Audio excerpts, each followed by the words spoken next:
شروع کرتی ہوں اللہ کے نام سے جو بڑا مہربان نہایت رحم کرنے والا ہے۔ جدید دور میں کہ جہاں آج ہم نے زمین کا کونا کونا چھان مارا ہے، یہاں تک کہ ہم دوسرے سیاروں پر بھی قدم رکھ چکے ہیں، لیکن پھر بھی یاجوج مجوج کی جائے رہائش ہم کیوں نہیں ڈھونڈ سکے۔ یاجوج مجوج کے بارے میں بے تحاشا افسانوی باتیں بھی مشہور ہیں کہ جس کی وجہ سے عام لوگ تو یاجوج مجوج کو انسانی مخلوق ہی سمجھتے ہیں۔ کیا یہ بات درست ہے کہ یاجوج مجوج کی قومیں حضرت حوا کے بغیر ہی حضرت آدم علیہ السلام کے نطفے سے پیدا ہوئی تھیں؟ آئیے آج یاجوج مجوج کی قوموں کا ذکر قرآن و حدیث کی روشنی میں کرتے ہیں۔ سب سے پہلے تو بات کرتے ہیں کہ ان قوموں کی تخلیق کیسے ہوئی۔ اس بارے میں علامہ حافظ ابن حجر عسقلانی فتح الباری میں ایک ضعیف روایت حضرت کعب رضی اللہ تعالی عنہ کے حوالے سے پیش کرتے ہیں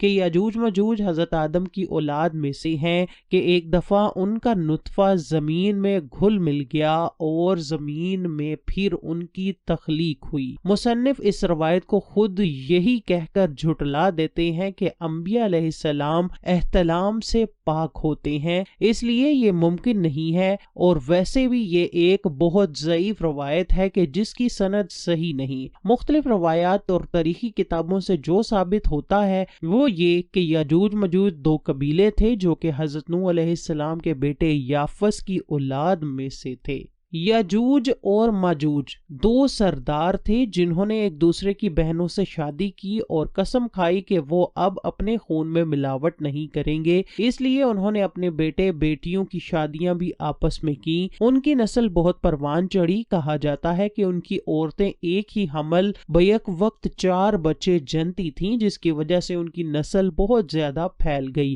یہ انسان ہیں اور کافر ہیں، یہ جس جاندار کے پاس سے گزرتے ہیں اسے کھا جاتے ہیں، یہ موسم بہار میں اپنے غاروں سے نکل کر سبزہ کھاتے اور خشک چیزیں اٹھا کر لے جاتے تھے۔ ان کے پنجے اور دانت درندوں جیسے اور ان کے بال اتنے لمبے ہیں کہ جسم چھپا لیتے ہیں۔ اس وقت بھی دنیا میں ہماری آبادی کے ایک انسان کے بدلے میں یاجوج مجوج کی قوم کے 10 افراد موجود ہیں، یعنی یاجوج مجوج کی قوم ہم سے 10 گنا زیادہ ہے۔ صحیح بخاری کی روایت ہے کہ نبی کریم صلی اللہ علیہ وسلم نے فرمایا ہے کہ ہر 1000 میں 999 جہنمی ہوں گے، تمہیں بشارت ہو وہ ایک آدمی تم میں سے ہوگا، اور 1000 دوزخی یاجوج مجوج کی قوم سے ہوں گے۔ پھر نبی کریم نے فرمایا کہ اس ذات کی قسم جس کے ہاتھ میں میری جان ہے، مجھے امید ہے کہ تم امت مسلمہ تمام جنت والوں کے 1/3 ہوگے۔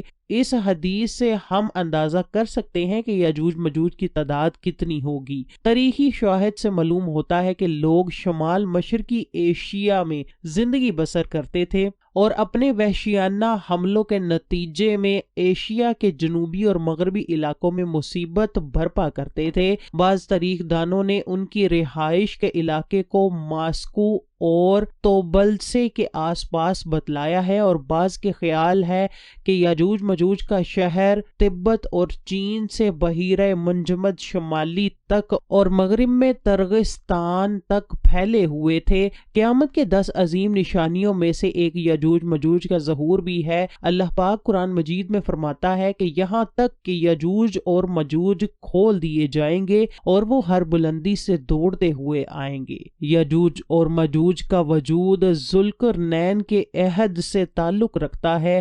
ذوالقرنین ایک بہت ہی نیک صفت انسان اور ایک عظیم بادشاہ تھے۔ اللہ تعالیٰ نے انہیں قوت و طاقت سے نوازا تھا اور انہوں نے مشرق سے مغرب تک اپنی حکومت قائم کر لی تھی۔ تمام بادشاہوں اور ممالک پر انہی کی مطلق عنائی تھی اور انہوں نے مشرق اور مغرب کے دور دراز کے سفر طے کیے تھے۔ ان کا تذکرہ قرآن مجید کی سورۃ الکہف میں ملتا ہے اور جس کی تفسیر ہمیں احادیث میں بھی ملتی ہے۔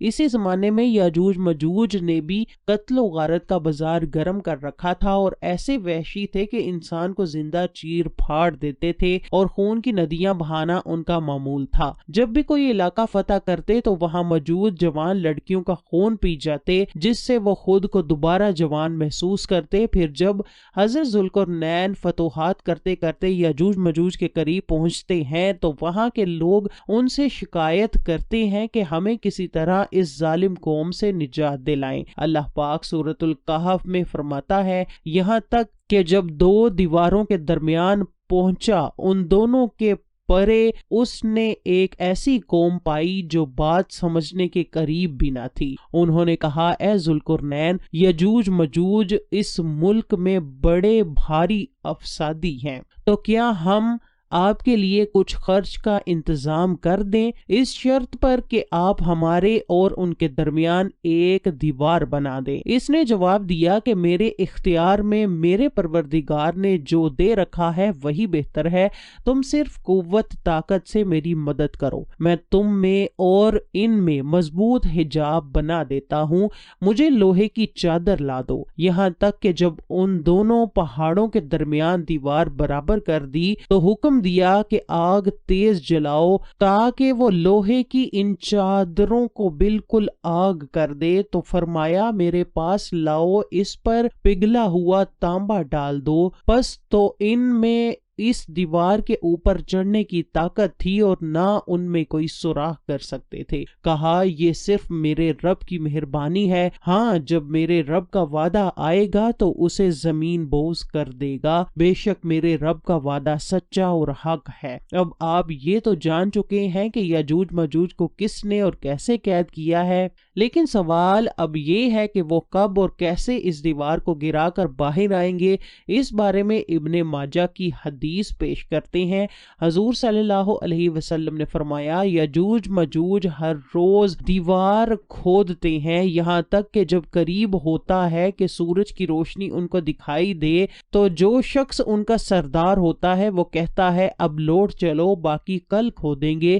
پھر اللہ تعالیٰ اسے ویسی ہی مضبوط کر دیتا ہے جیسی وہ پہلے تھی، یہاں تک کہ جب ان کی مدت پوری ہو جائے گی وہ اللہ تعالیٰ کو ان کا خروج منظور ہوگا تو وہ عادت کے مطابق دیوار کھودیں گے۔ جب کھودتے کھودتے قریب ہوگا کہ سورج کی روشنی دیکھیں تو اس وقت ان کا سردار کہے گا کہ اب لوٹ چلو، انشاءاللہ کل کھودیں گے، اور انشاءاللہ کا لفظ کہیں گے، چنانچہ اس دن وہ لوٹ جائیں گے اور دیوار اسی حال پر رہے گی جیسے وہ چھوڑ گئے تھے۔ پھر وہ صبح آ کر اسے کھودیں گے اور اسے کھود کر باہر نکلیں گے۔ محدثین و مفسرین میں یاجوج ماجوج کی قوم اور ذوالقرنین کی دیوار کے حوالے سے بہت سے اختلافات پائے جاتے ہیں۔ اب تک 5 ایسی دیواریں سامنے آ چکی ہیں جن کے بارے میں قیاس کیا جاتا ہے کہ ان کے پیچھے یاجوج ماجوج کو قید کیا گیا تھا۔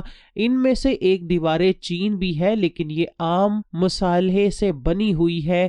یمن میں دیوار مارب کے بارے میں بھی صد ذوالقرنین ہونے کا گمان کیا جاتا ہے، لیکن یہ سیلاب روکنے کے لیے بنائی گئی تھی۔ کفکار میں دریائے خزر اور بحر اسود کے درمیان دیوار کی طرح کا پہاڑی سلسلہ شمال اور جنوب کو الگ کرتا ہے۔ یہاں ایک لوہے کی دیوار بھی نظر آتی ہے جس کے بارے میں لوگ قیاس کرتے ہیں کہ یہی ذوالقرنین کی دیوار ہے۔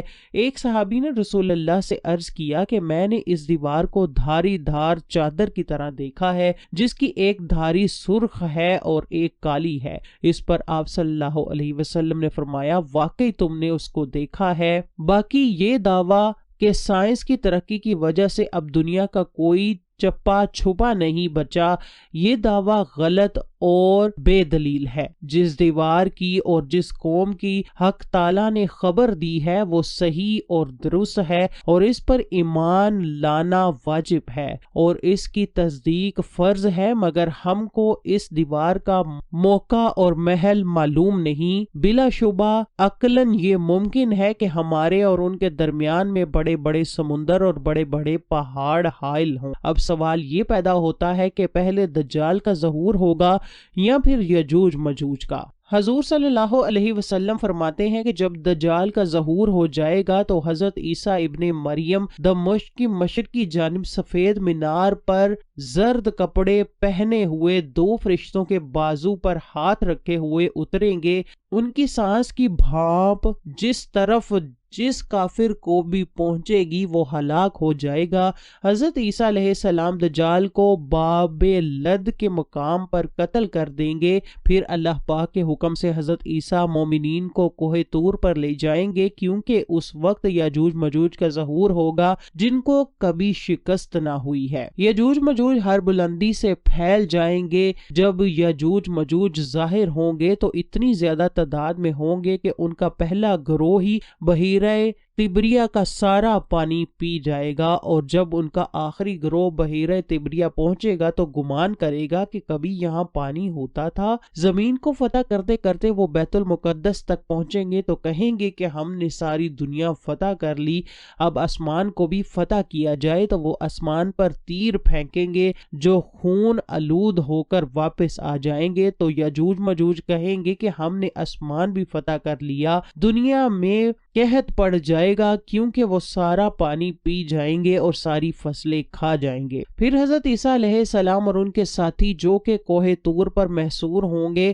وہ اللہ سے دعا کریں گے تو اللہ پاک حضرت عیسیٰ کی دعا قبول کرے گا، تو یاجوج مجوج کی گردنوں میں ایک کیڑا پیدا ہو جائے گا جس سے ساری قوم ہلاک ہو جائے گی۔ ہر طرف یاجوج مجوج کی لاشیں ہوں گی، گندگی، بدبو اور خون کی ندیاں بہہ رہی ہوں گی، یہاں تک کہ زمین پر پیر رکھنے کو جگہ نہ ملے گی۔ تو پھر حضرت عیسیٰ علیہ السلام اللہ پاک سے دعا کریں گے تو اللہ پاک بڑے بڑے پرندوں کو بھیجے گا جو ان لاشوں کو اٹھا کر کہیں دور لے جائیں گے جہاں اللہ پاک کا حکم ہوگا۔ رسول اللہ صلی اللہ علیہ وسلم نے فرمایا، اس ذات کی قسم جس کے ہاتھ میں میری جان ہے، زمین کے جانور ان کا گوشت اور چربی کھا کر خوب موٹے ہوں گے، جب پرندے ان کی لاشوں کو اٹھا کر لے جائیں گے تو ان کے تیر کمان اس مقدار میں زمین پر ہوں گے کہ مسلمان ان کے تیر اور کمانوں سے 7 سال تک ایندھن جلا سکیں گے۔ اس کے بعد اللہ پاک ایسی بارش فرمائے گا کہ سب کچھ اس میں بہہ جائے اور زمین ساری دھل کر پاک ہو جائے گی۔